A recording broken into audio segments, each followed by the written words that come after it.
బల్లీలు కనిపించాయి అని అంటారు కదా, ఇప్పుడు కూడా ఈ క్షేత్రంలో బల్లీలు అలాంటివి ఏమైనా జరుగుతున్నాయా అమ్మ? లేదమ్మా, ఇది కూడా చాలా మంచి ప్రశ్న వేశావు. మూల ప్రకృతి వ్యక్త స్వరూపిణి, మూల ప్రకృతి వ్యక్తావ్యక్త స్వరూపిణి అని మన అమ్మవారికి నామం ఉంది. మూల ప్రకృతి ఆ చెట్టు కింద ఉన్నది, వ్యక్తమైనటువంటి స్వరూపంగా ఇక్కడ విజయదుర్గాదేవి కొలువు తీరింది.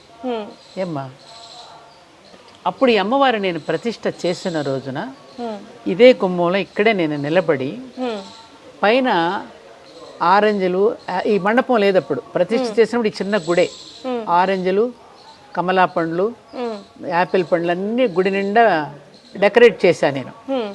ఇక్కడ నిలబడి అమ్మ దగ్గర ఇలా దోశలు పట్టి ప్రార్థన చేస్తున్నా. అమ్మ, ఇప్పటి వరకు నీకు భక్తులు ఏవేవో సమర్పించారు, ఇక నుంచి పండు మాత్రమే స్వీకరించు తల్లి అని నేను ఇలా పడితే ఆ పైన ఆలయం నుంచి కరెక్ట్గా వచ్చి నా పండు నా దోసిట్లో పడింది. నేను